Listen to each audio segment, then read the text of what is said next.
페이스북에서 존경하는 어떤 분의 선배님의 소식을 접하고 시간 주님께 나아갑니다. 이제 비례대표 순번을 당선권으로 받기를 원하는 마음을 이렇게 좀 나누셨는데 이것에 대해서 하나님께 가지고 갑니다. 이제 부정적인 부분을 좀 말씀하십니다. 그리고 주님이 이런 것을 비추십니다. 하나님의 보호막이 덮어집니다. 하나님이 보호하십니다. 덮음으로 보호하십니다. 감싸 안으십니다. 진리가 자유케 합니다. 그러나 진리로 자유하지 못할 것입니다. 그 안에서는 진리로 살 수 없는 곳이기 때문에 거짓을 붙잡지 않고서는 살 수 없기 때문에 그러나 손 놓고 있을 수는 없어요. 멀리서 보고만 있을 수는 없어요. 모든 산이 다 불타고 훼손되고 파괴되고 여기저기 신음소리, 비명소리 그냥 두고만 볼 수는 없어요. 무엇을 할 수 있느냐? 무엇을 하겠느냐? 하나님이 나의 주님이심으로 나를 통하여 행하실 것을 믿습니다. 내 안에 살아계신 하나님께서 나를 통하여 외치게 하실 것이고 나를 통하여 작은 돌이라도 드러내게 하실 것입니다. 그러므로 갑니다. 무너지는 성을 보고만 있지 않고 돌 하나라도 옮기기 원합니다.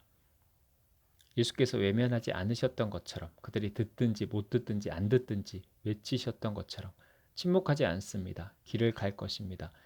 하나님의 인도하심과 뒷받침이 함께 할 때 할 수 없는 것을 할 것입니다. 모든 어둠이 물러갈 것입니다. 이 세상의 주인 행세를 한 어둠이 내려올 것입니다. 하나님의 나라가 이미 임하였다 하신 예수님의 말씀과 같이 거룩하신 하나님의 공의와 사랑이 살아있음을 증거할 것입니다. 하나님의 것으로, 하나님의 방법으로, 하나님의 지혜로 그렇게 하기를 원합니다.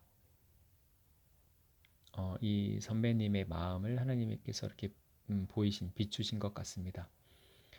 근데 하나님은 보내기 싫으신 마음이신 것 같습니다. 상처받고 힘들게 뻔하고 그런데 질문이 있습니다. 사실 정치권도 그렇지만 일반적으로 이렇게 뭐 어떤 기업에 그 대기업에 취업을 해서 뭐 이렇게 한다고 했을 때도 결국은 어떤 회사의 이익을 추구하고 그러기 위해서는 누군가를 착취하고 이 자본주의 사회에서 이익을 내기 위해서는 정말 이렇게 그런 것이 좀 불가피한 부분들이 있고 또 현실적으로 너무나 그게 이제 심각하고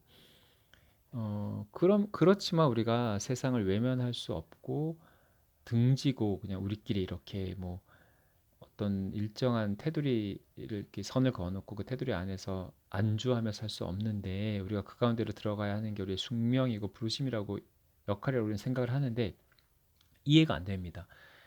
우리가 아골골짝 빈들에도 복음 들고 가는 거 그게 바로 사회 한가운데 그 현장 한가운데 각오하고 들어가서 맞서 싸워야 하는 거 아닌가요? 왜 주님이 이렇게 보호하기 원하시고 계속 말리시고 이제 이런 느낌으로 말씀하시는지 잘 모르겠습니다. 저희가 이 약한 세상에서 소금과 빛으로 산다는 게 무엇입니까? 세상 속으로 들어가야 하는 거 아닙니까? 어떤 영역도 타락한 채 내버려 두면 안 되잖아요. 우리 첫째가 좋아하는 영화도 그렇고 문학, 문화, 경제, 정치, 언론 이런 영역도 내버려 두면 안 되잖아요. 사나운 이리 때에게 보내는 것과 같다. 내 양을 그곳으로 사방이 어둠과 앞길도 보이지 않고 한 걸음 내딛기도 어려운 그러한 길로 너희를 보냄과 같다. 마음만으로는 안 된다. 감정만으로도 안 된다. 너희의 의로서도 안 된다. 내가 너희 연약함을 잘 안다. 너희를 두려움에 떨게 할 만큼 지독한 어둠과 악과도 마주하게 될 것이다. 두려워서 피하라는 말이 아니다. 외면하라는 말이 아니다. 그만큼의 마음의 준비가 되어 있는지 이것이 얼마나 쉽지 않은지를 함부로 달려들어서는 안 되는 것임을 알기를 원한다. 마치 예수께서 이 땅에 오심과 같다. 죄 없는 거룩이신 예수께서 죄 많은 이 땅에 오심과 같다.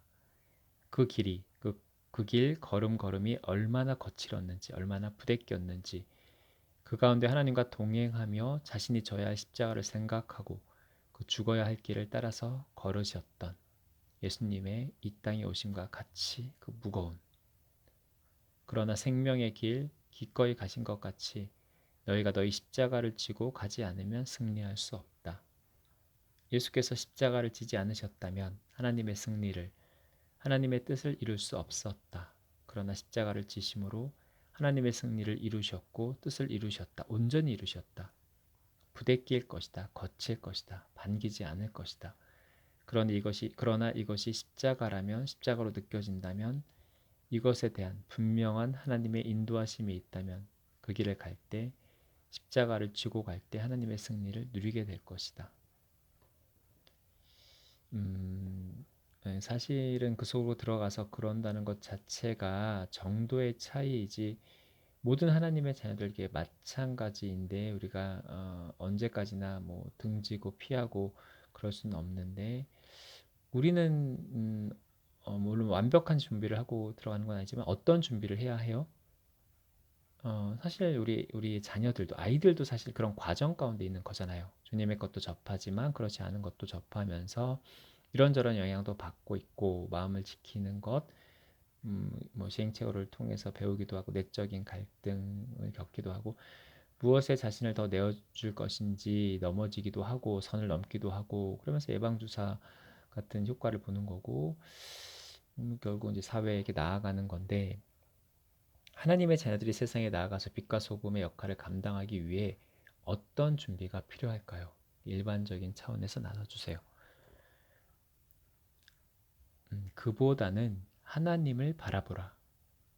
늘 어둠을 인식하고 그것을 경계하고 두려워하고 주목하기보다 하나님을 찾으라. 하나님을 느끼라. 하나님을 구하라. 우리가 아버지 안에 있을 때 어떤 두려움도 우리를 해치지 못한다. 우리가 하나님의 자녀임을 기억하고 내가 얼마나 존귀한 자인지를 인식하고 실패하더라도 낙심하더라도 포기하더라도 언제나 내가 존귀한 자녀임을 기억하라. 하나님이 나를 귀하게 여기시며 나를 반기신다는, 기뻐하신다는, 그러므로 우리가 어떠하든지 하나님 앞에 달려가야 할 것을 잊지 마라. 우리가 하나님 안에 있음을 기억하라. 이것이 동행이고 동역이다. 아버지와 아들의 관계이며 사랑의 관계이다. 이렇게 살라.